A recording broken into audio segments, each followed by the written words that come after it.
Un convoyeur de béton défiant la gravité. Un tunnelier broyant la roche. Des foreuses géantes. Autant de machines qui accomplissent une mission exceptionnelle. Ces fragments de roche ne sont toujours pas stables et nous ne pouvons plus avancer. Elles construisent une immense usine hydroélectrique alimentée par le plus grand glacier d'Europe. Un projet sous haute tension. C'était un cauchemar pour nous. L'échéance est dans quelques semaines. Pour ces broyeurs de pierre, il n'y a plus une minute à perdre.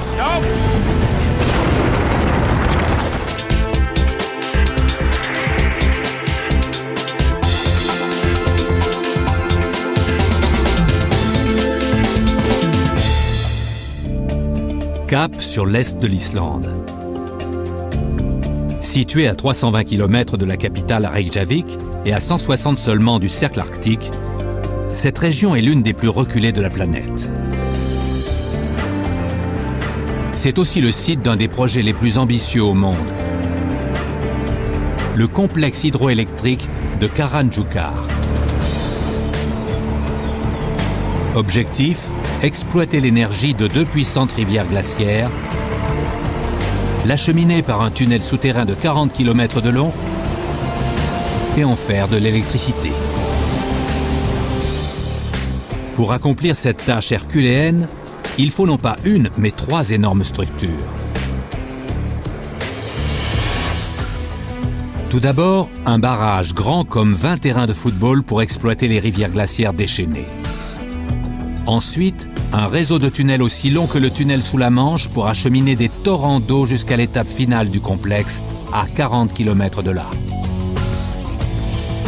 Enfin, une centrale hydroélectrique creusée dans la roche à 800 mètres de profondeur.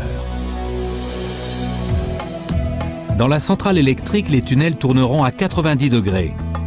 L'eau tombera de 137 étages et frappera d'énormes turbines au sol avec une telle force que cela générera de grandes quantités d'électricité. Pour réaliser ce projet titanesque, il faut avoir recours à 3 puissantes machines. Tout d'abord, un énorme appareil qui défie la gravité et doit recouvrir la surface du barrage, soit 93 000 m² de béton liquide.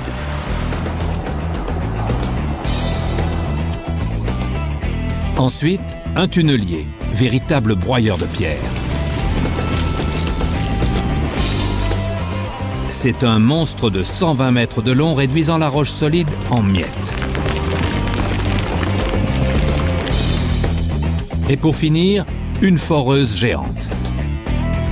Il faudra dynamiter pour creuser la centrale électrique dans cette paroi rocheuse. Et avec ses 3 bras pour percer les trous où on logera ensuite les explosifs, cette foreuse est la machine idéale.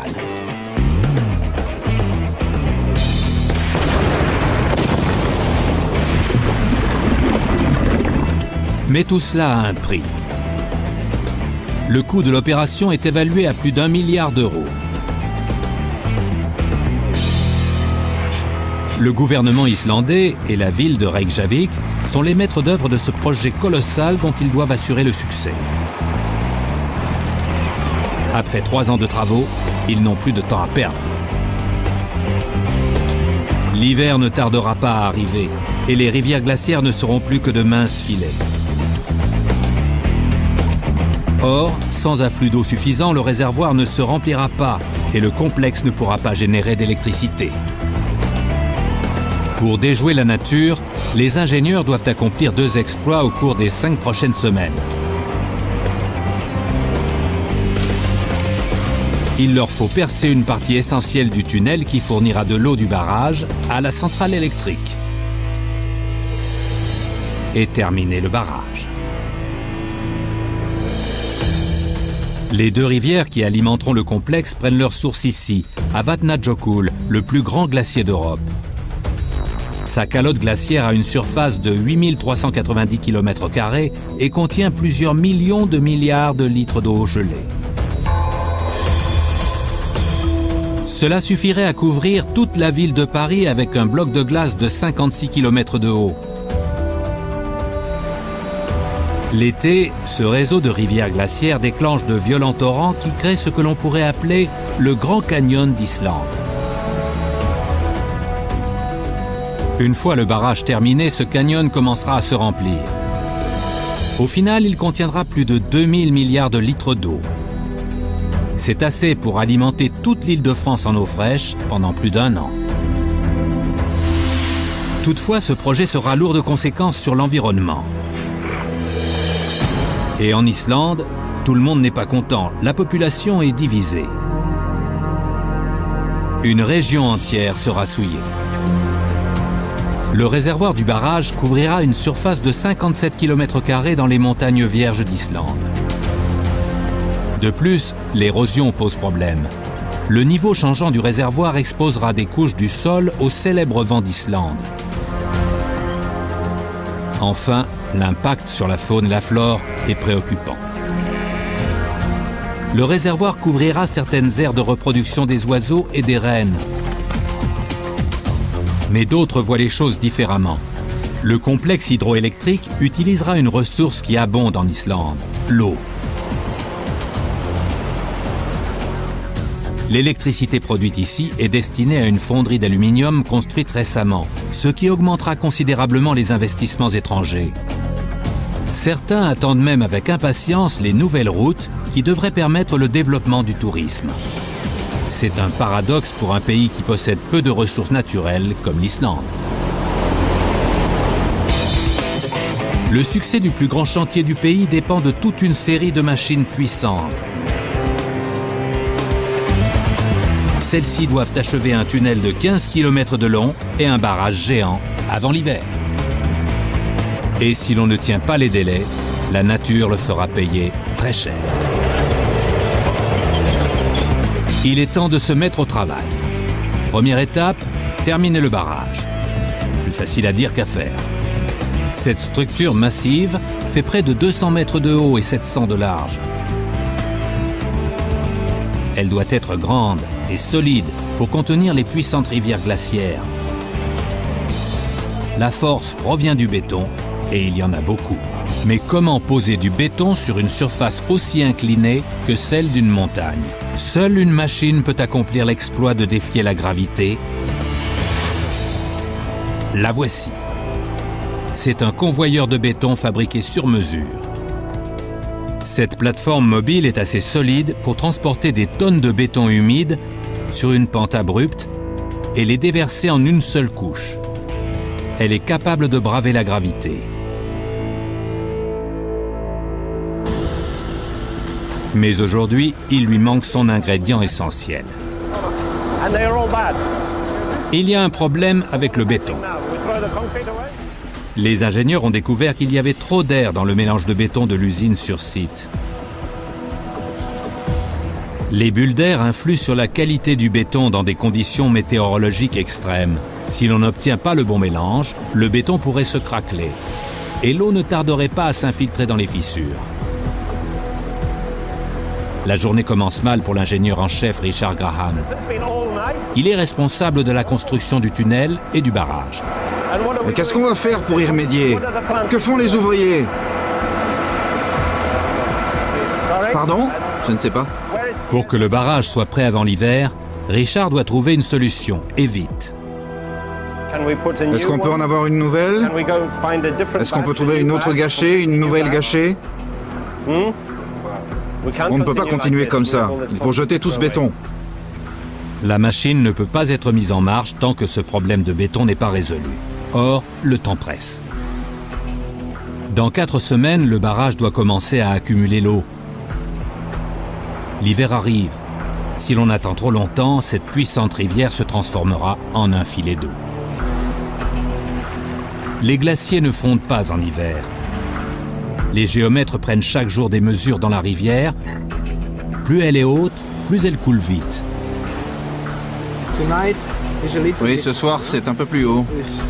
2,50 m de plus qu'hier. Tout va bien jusqu'ici, mais le temps peut changer assez vite quand on est aussi près du cercle arctique. Si l'on ne parvient pas à finir ce barrage massif dans les délais, il faudra attendre jusqu'au printemps prochain que la rivière monte de nouveau, soit un retard de plus de 6 mois. Alors, la centrale hydroélectrique tournera à plein régime ou à vide.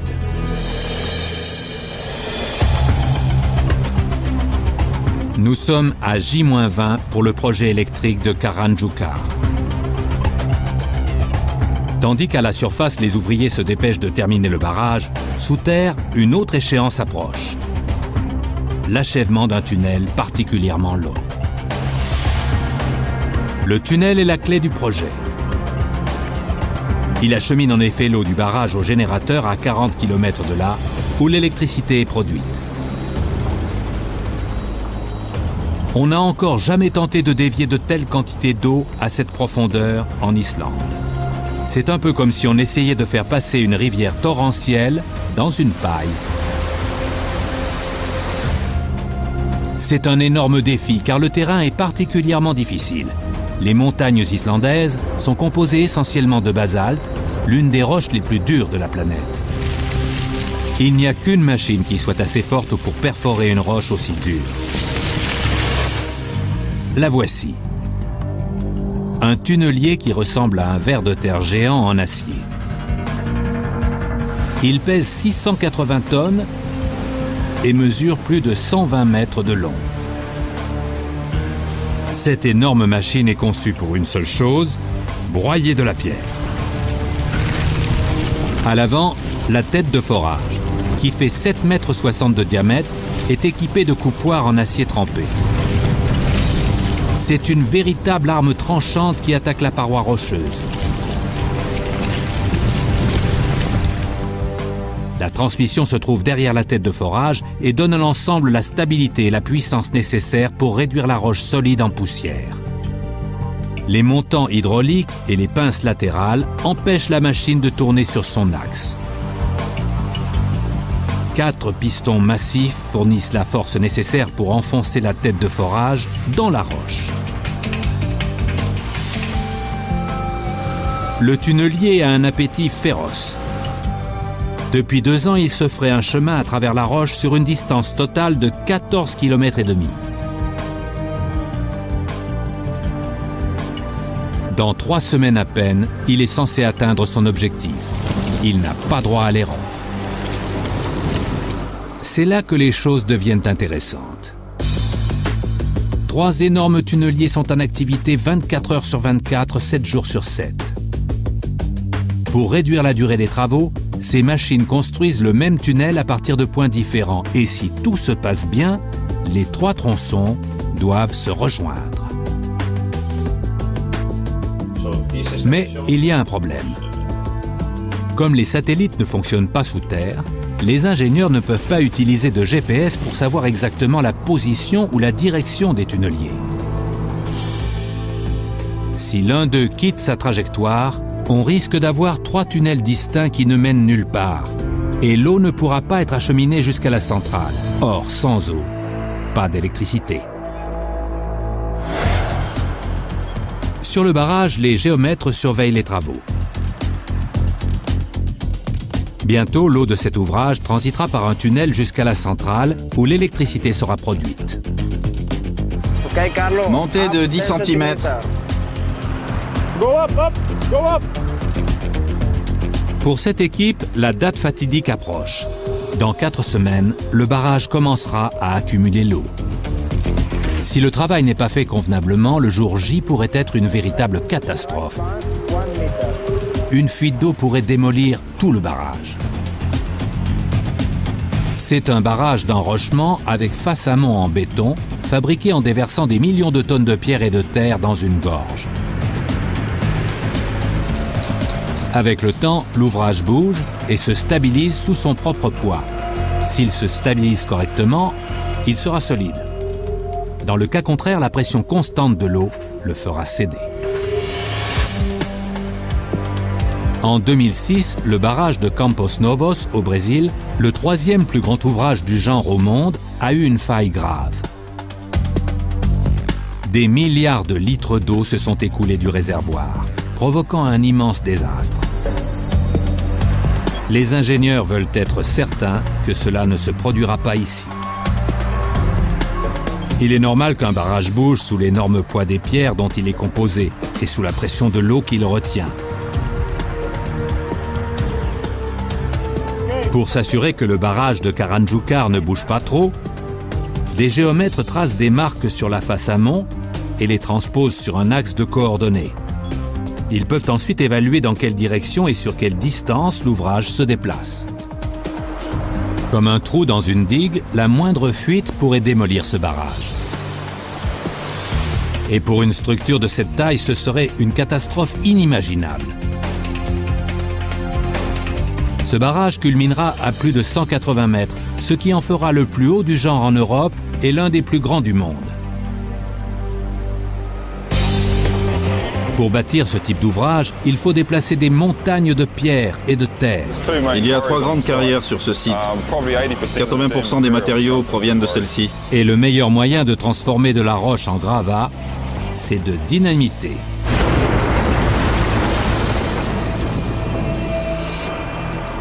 Chaque jour, de gros camions déversent en moyenne 55 tonnes de pierre et de terre toutes les 2 minutes.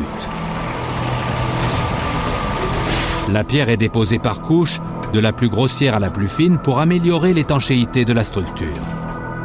L'ingénieur Carl Jensen doit s'assurer que les travaux se déroulent comme prévu. Nous avons rempli 98% du barrage. La dernière section que l'on peut voir ici sera terminée d'ici un mois et demi. Après avoir passé plus de 2 ans à déplacer 3 fois la quantité de pierre utilisée pour construire la pyramide de Gizeh, le barrage est presque achevé. Retour à la bétonnière. Le problème des bulles d'air dans le mélange a été résolu juste à temps. 500 000 tonnes de pierre et de terre sont nécessaires pour couvrir la face amont du barrage et il faut terminer avant l'arrivée de l'hiver. Un travail qui requiert force et savoir-faire. Tout d'abord, il faut munir l'ouvrage d'une armature métallique. La face amont doit être assez solide pour résister aux énormes pressions du lac. L'acier renforce le béton. Tels des alpinistes, des ouvriers escaladent le barrage pour installer l'armature métallique. La paroi abrupte et glissante est exposée aux puissants vents provenant du glacier. Le moindre dérapage pourrait être fatal. Passons maintenant à une étape cruciale, le coulage. Le béton doit être déposé en une seule couche, parfaitement lisse. Sinon, l'eau pourrait fuir et l'ouvrage pourrait s'effondrer. Une autre machine prend le relais. Ceci est une plateforme mobile, construite sur mesure pour déverser des tonnes de béton sur un terrain très escarpé. Elle fait près de 15 mètres de large et elle est alimentée en béton humide par une benne. D'énormes treuils fixés en haut du barrage font coulisser la plateforme à une vitesse d'un peu moins de 2 mètres par heure. Le béton déversé en haut de l'ouvrage se raffermit au passage de la machine, ce qui donne au parement une finition parfaite. Des ouvriers corrigent toutes les imperfections dans le béton. Aujourd'hui, ils traitent une section de 15 mètres de large et 60 mètres de long, tandis que le béton coule continuellement. Une fois en marche, cette machine qui défie la gravité ne peut plus s'arrêter. Autrement, le parement ne serait pas parfait et il y aurait un risque de fissure. À ce rythme, le barrage sera prêt pour collecter de l'eau dans 4 semaines. Mais ce n'est pas la seule échéance.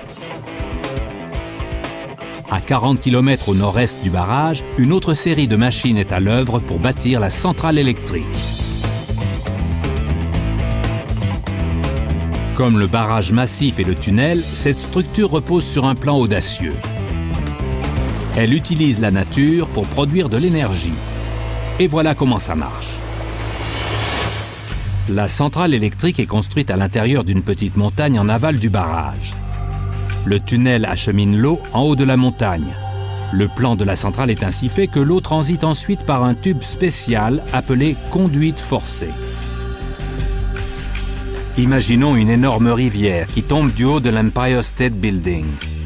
Quand l'eau se déverse, la gravité crée une force que les ingénieurs transforment en électricité. Comme pour toutes les structures du projet, cette force doit être soigneusement contrôlée. À présent, les ouvriers doivent construire la conduite et finir dans les temps. Les sections métalliques du tube sont déposées par une grue. Chacune d'elles fait environ 3 mètres de diamètre et pèse 50 tonnes. Bien des manœuvres sont nécessaires pour installer un tube de cette taille.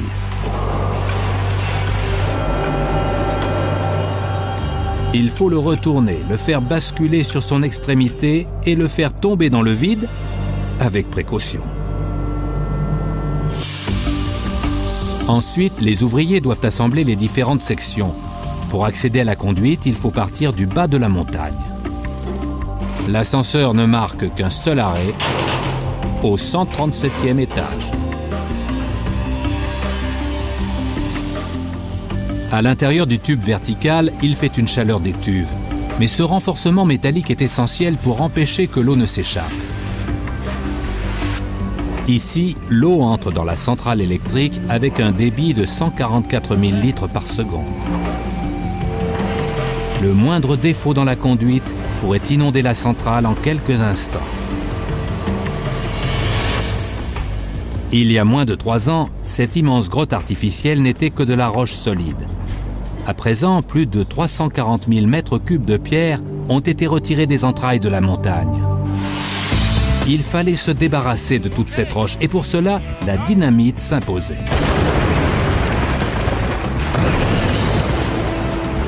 Il est assez dangereux d'utiliser de la dynamite à la surface. À 180 mètres sous terre, chaque détonation est un risque calculé. En cas de problème, le plafond pourrait s'effondrer. Pour mener l'opération à bien, il faut un matériel de haute précision. Voici la machine la mieux adaptée à ce travail extrêmement risqué. Cette foreuse, qui pèse plus de 44 tonnes, est actionnée hydrauliquement et contrôlée par ordinateur. Ce n'est pas sa taille, mais ses capacités qui en font une championne du dynamitage. Avant chaque détonation, la forme et la profondeur des charges explosives sont minutieusement calculées et programmées. Puis, on passe à l'attaque. Cette foreuse informatisée retire la roche solide que le tunnelier géant ne peut atteindre.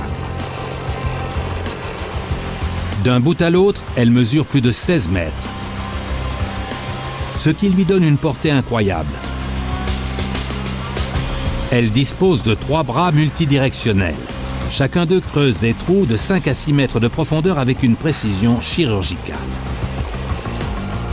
De plus, cette machine est rapide.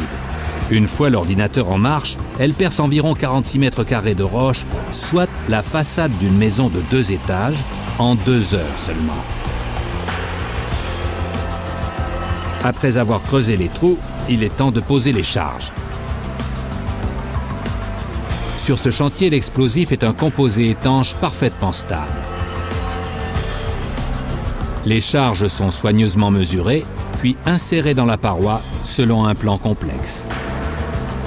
Tout est conçu pour assurer une déflagration maximale. On évacue les lieux. C'est un travail dangereux. Si tout se passe bien, la paroi rocheuse sera bientôt réduite en poussière. Sinon, toute cette zone pourrait s'effondrer.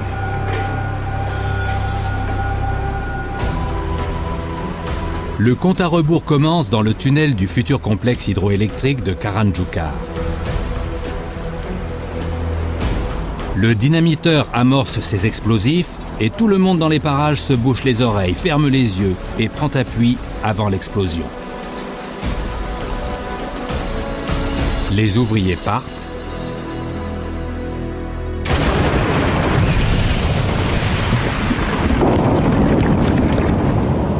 Et l'onde de choc envahit l'espace confiné. La fumée disparaît et c'est gagné. Un énorme tas de gravats, voilà tout ce qu'il reste des quelques 600 tonnes de parois rocheuses, soit le poids de plus de 3 avions gros porteurs. Heureusement, 2 puissantes machines sont prêtes à entrer en action et à retirer ces débris. Un broyeur et un convoyeur. La mission du broyeur est de concasser les grosses pierres et de les rendre plus faciles à transporter.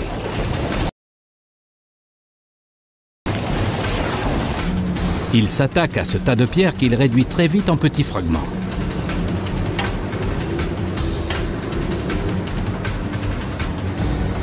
À présent, au tour du convoyeur de jouer. C'est la machine la plus importante de tout le chantier. Elle retire les gravats du tunnel. Sans elle, le tunnel se boucherait rapidement. Grâce à elle, il règne une activité fébrile sous terre. Un chemin de fer conduit un groupe d'hommes dans les profondeurs du tunnel. Le convoyeur, qui court jusqu'à l'arrière du tunnelier, est l'un des plus longs au monde.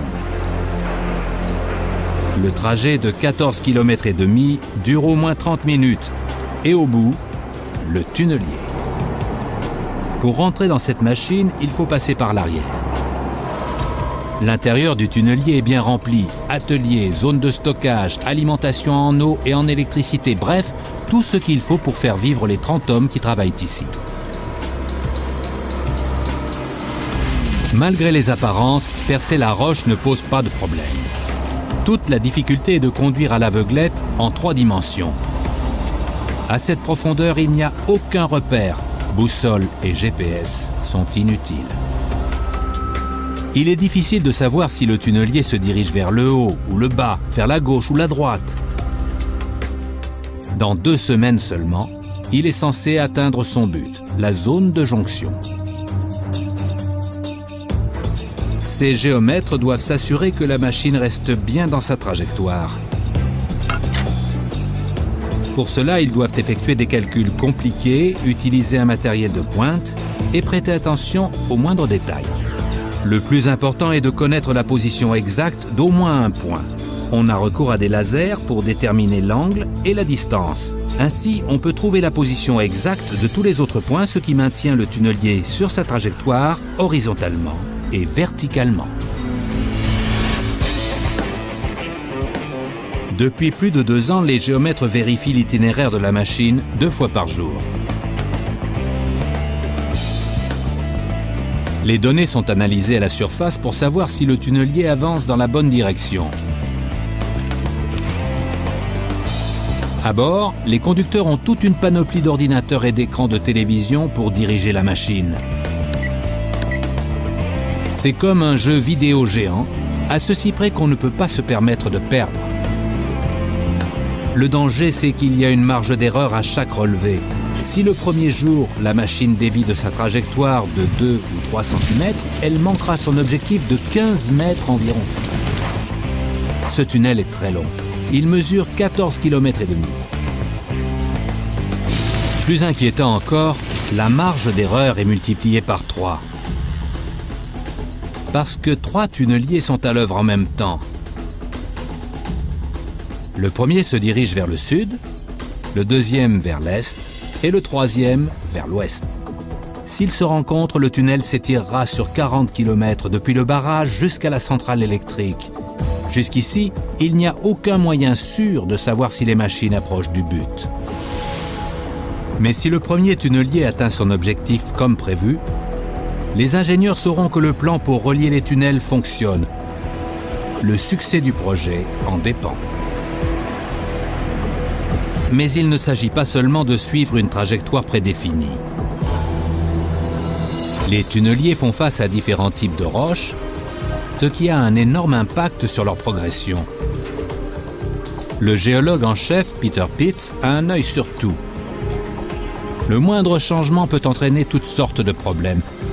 Si la roche est trop molle, cela endommage la tête de forage du tunnelier. On peut le voir clairement ici. Il faut ajouter un peu d'eau pour se faciliter la tâche. L'eau et les sédiments vont bloquer la tête de forage. Il vérifie aussi s'il y a des failles dans le tunnel pour prévenir tout risque d'éboulement.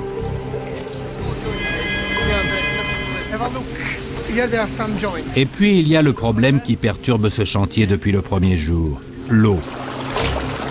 Le succès du projet dépend de la capacité à exploiter la force de cet élément. Il faut sans cesse essayer de ralentir les tunneliers, appelés aussi taupes. Il y a des trompes d'eau qui arrivent dans le tunnel. Il fait très froid, 2 à 3 degrés. Des conditions de travail exécrables. Il y a trop d'eau qui afflue pour faire avancer sans problème les tunneliers. Pour percer le tunnel en 2 semaines, il faudra s'assurer que rien ne ralentit la taupe.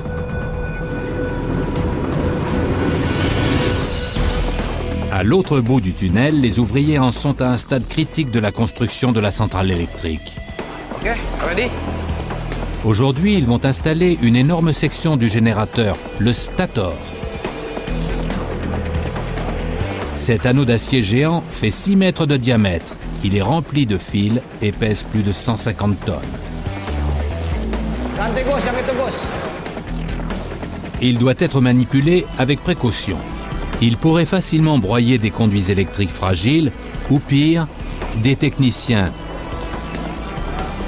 Il y a moins de 2 cm de jeu. C'est extrêmement peu. On arrive à la baisser doucement. En allant doucement, ça ira. Ce générateur est une masse de fils et de pièces pivotantes. Il doit être parfaitement installé pour une efficacité maximale. Voilà comment ça marche. L'eau coule du barrage dans le tunnel, puis descend par une conduite verticale. Elle arrive au fond du générateur sous une pression très forte.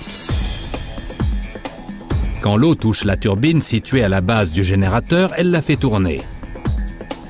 À son tour, celle-ci fait pivoter un tube magnétique appelé rotor qui se trouve en haut de la turbine.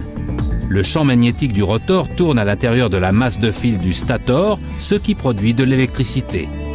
Dans le cas présent, c'est un courant très puissant. Okay, all goes down little bit. Stop. Une fois qu'elle sera complètement opérationnelle, cette centrale électrique générera 690 MW, soit plus de la moitié de la production énergétique actuelle de l'Islande. Cela suffirait à alimenter une ville de la taille de Paris, si le projet est mené à bien. Or, actuellement, il y a un problème dans le tunnel. Les cylindres qui font avancer la foreuse ne fonctionnent pas. On dirait une panne électrique, mais chercher des fils détachés dans un immense tunnel, c'est comme chercher une aiguille dans une botte de foin. Et c'est dangereux. Si l'on ne trouve pas très vite le problème, on ne tiendra pas les délais. Sur le site du futur complexe hydroélectrique de Karanjukar, les travaux passent à la vitesse supérieure. Pour percer la roche en Islande, il faut une énorme quantité d'électricité et chacune de ces machines a besoin de 3 MW pour fonctionner. Entourés d'eau à plusieurs mètres sous terre, les électriciens cherchent désespérément un fil détaché qui court-circuite la machine. Ils finissent par trouver le problème. Après une réparation rapide, la construction du tunnel reliant le barrage à la centrale électrique reprend. Cette foreuse n'a plus qu'une semaine pour terminer le premier tronçon du tunnel. Les ouvriers du barrage et de la centrale électrique se dépêchent de finir dans les temps avant l'arrivée du froid hivernal. Un nouvel équipement arrive à la centrale. Cela ressemble peut-être à une grande boîte jaune, mais c'est la clé du succès de ce projet. Ceci est un transformateur. Il reçoit l'électricité qui sort du générateur et augmente sa tension avant de l'envoyer au réseau électrique. Le courant à haute tension est plus facile à transmettre sur de longues distances que le courant à basse tension. Et l'intérêt de l'hydroélectricité est de maximiser la production énergétique. Mais d'abord, il faut installer ce transformateur, ainsi que 5 autres. Et pour cela, on doit transporter chacun d'eux sur 800 mètres jusqu'à l'intérieur de la montagne. Pas facile de remorquer une charge de 130 tonnes. Avec ses 4,50 mètres de haut, ce transformateur est très lourd. S'il penche un peu trop, il risque de tomber en 1000 morceaux. Les ouvriers le bougent délicatement, mais une fois dans la centrale, ils doivent relever un autre défi de taille. Il n'y a pas de place pour une grue et ces 3 hommes doivent soulever 130 tonnes à la main. Ils utilisent une vieille technique pour abaisser le transformateur. C'est une manœuvre lente, mais il n'y a pas d'autre solution. Cet élément est un maillon essentiel de la chaîne d'alimentation électrique et il doit être traité avec précaution. Ce n'est pas le seul défi sur le chantier. Un autre problème ralentit à présent le tunnelier. À 7 jours seulement de l'échéance, le convoyeur ne retire pas assez vite les gravats du tunnel. Après avoir déplacé une montagne de pierres, les courroies portent du fer blanc et le système tombe sans cesse en panne. Et quand le convoyeur s'arrête, les foreuses en font autant. C'est une difficulté de plus à surmonter et elle ne pouvait pas plus mal tomber. Flaviano Solessin, chargé de conduire le tunnelier à bon port, est tendu. Depuis 2 ans, il travaille sur ce projet et il est décidé à tenir les délais.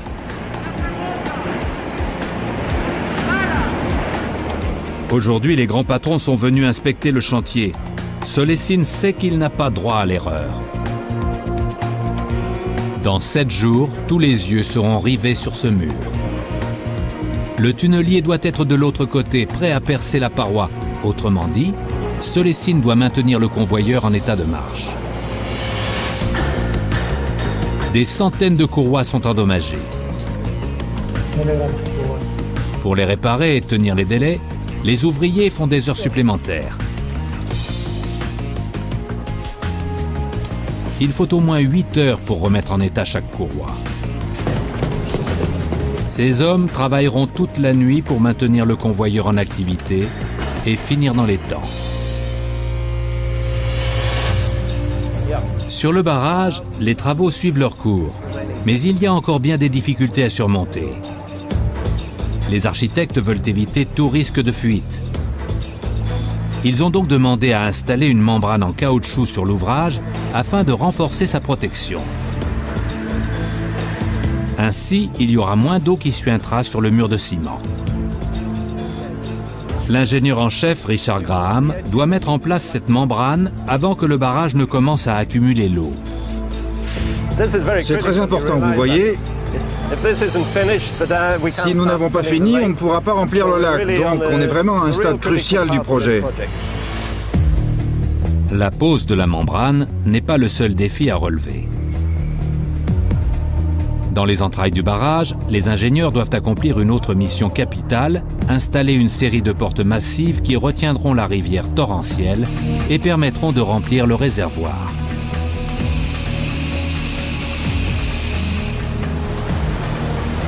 Il faut arrêter le cours d'eau d'un seul coup. Ces portes doivent donc fonctionner à la perfection. Les échéances arrivent à grands pas les unes après les autres pour toutes les équipes. Si on en manque une, c'est comme un château de cartes qui s'écroule. Cela peut retarder tout le chantier de plusieurs mois. Dans la centrale, l'installation du transformateur est terminée. Le chef électricien Peter Zilonka n'est pas entièrement satisfait pour autant.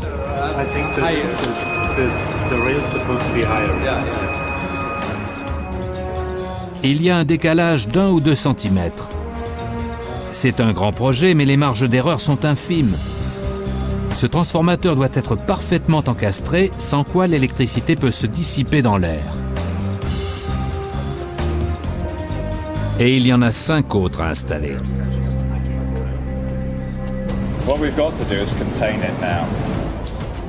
Tous ces efforts seront vains si l'on ne parvient pas à terminer le tunnel.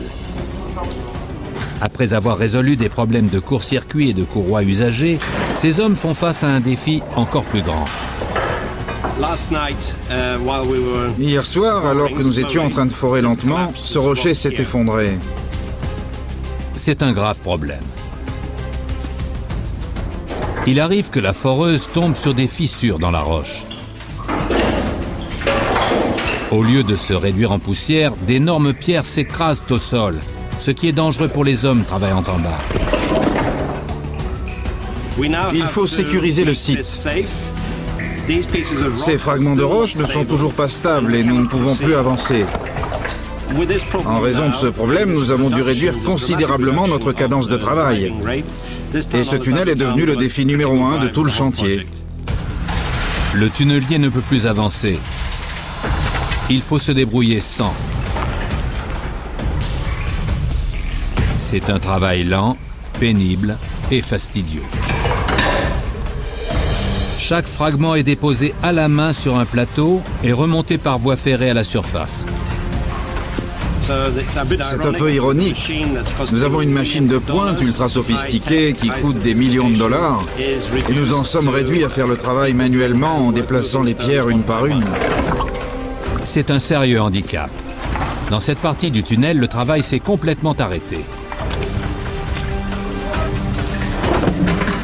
La dernière fois que cela s'est produit, le chantier a été retardé de près de 6 mois. C'est un retard inconcevable à ce stade du projet.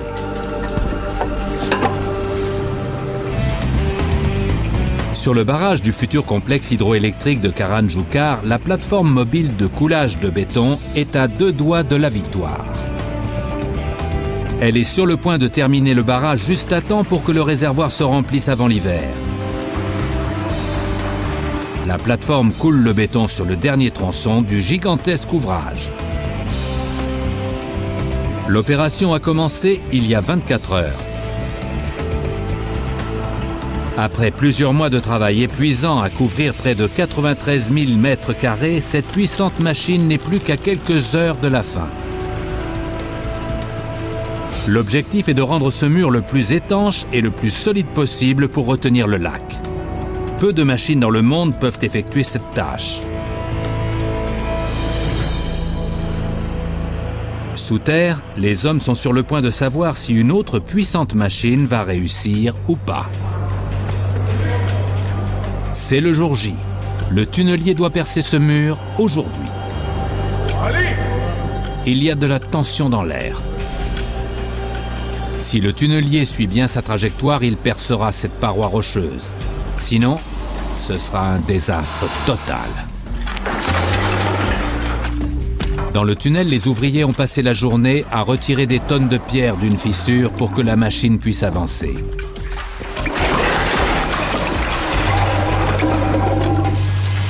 Ces derniers jours, le tunnelier a suivi sa trajectoire et il n'est plus qu'à quelques centimètres du but. Si tout se passe bien, il devrait percer le mur au cours des 2 prochaines heures.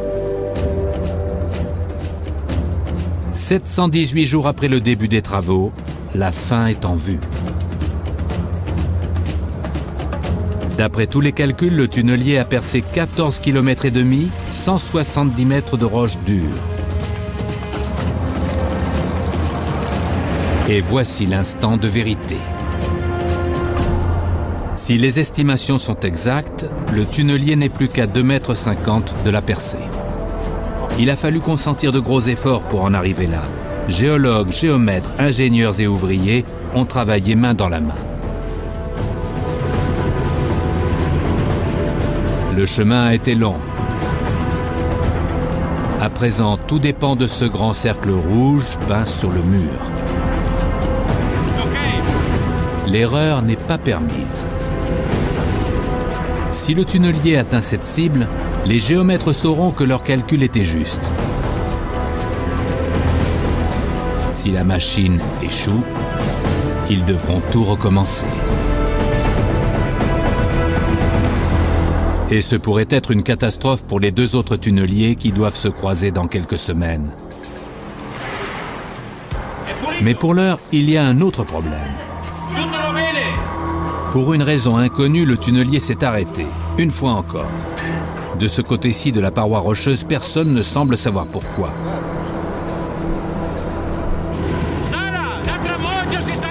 L'ingénieur en chef veut une réponse. À bord du tunnelier, Flaviano Solesine, responsable du bon déroulement de l'opération, est sous pression.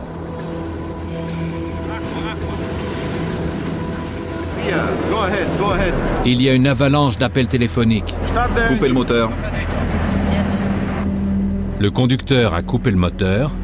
L'ordinateur de bord est programmé pour l'alerter quand il sera parvenu au but.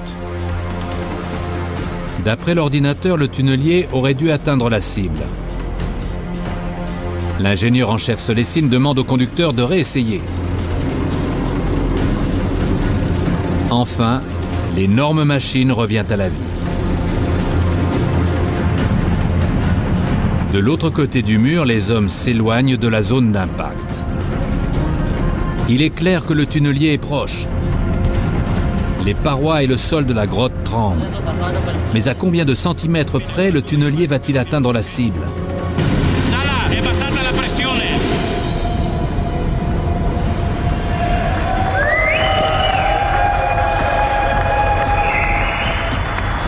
Enfin, des fissures apparaissent. Des fragments de roche commencent à tomber et la tête de forage perce enfin les derniers centimètres de la paroi. La tête de forage et la cible correspondent parfaitement. Après avoir passé 2 ans à forer continuellement, à retirer d'énormes quantités de pierres, à surmonter failles techniques, chutes de pierres et fuites d'eau, cette machine a réussi la première étape majeure du projet. Elle a atteint sa cible.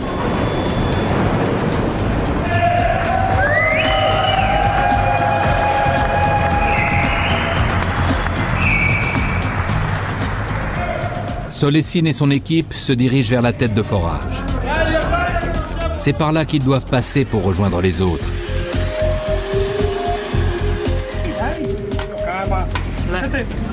Les hommes se démènent pour retirer un découpoir.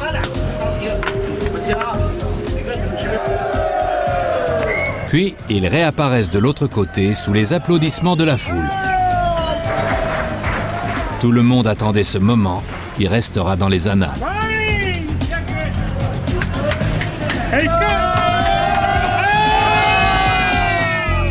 Les géomètres et les ouvriers ont toutes les raisons de faire la fête. Ils ont conduit le tunnelier sur une trajectoire quasiment droite de 14 km et demi et ont atteint leur cible à quelques centimètres près. Parfait. On a bien commencé et on finit bien. Voilà une incroyable épreuve de force et d'endurance. Le broyeur a concassé et avalé plus de 2 millions de tonnes de pierre et le convoyeur a remonté l'équivalent de 10 000 avions gros porteurs à la surface. L'équipe était très bonne. Ah, ça a vraiment été un cauchemar pour nous. Enfin, pour moi. Mais on y est arrivé. Aujourd'hui, Solesine et son équipe peuvent faire la fête, mais ils n'auront pas le temps de se reposer sur leur laurier. Il reste encore beaucoup à faire. Demain, ils doivent commencer à dégager ce tronçon de tunnel. Pour l'heure, le travail est terminé pour le tunnelier. Il doit être démantelé, tout comme les 14 km et demi de convoyeurs, de voies ferrées, de câbles électriques et autres conduits d'aération. Ces hommes ont encore 6 mois à passer à 180 mètres sous terre. Cette percée est la première étape importante du projet hydraulique de Karanjukar. Ailleurs, le travail se poursuit 24 heures sur 24. Une fois terminé, ce chantier sera un ouvrage remarquable. Une victoire acquise de haute lutte malgré les conditions naturelles difficiles et les délais serrés. Un exploit rendu possible grâce à un ensemble de machines exceptionnelles.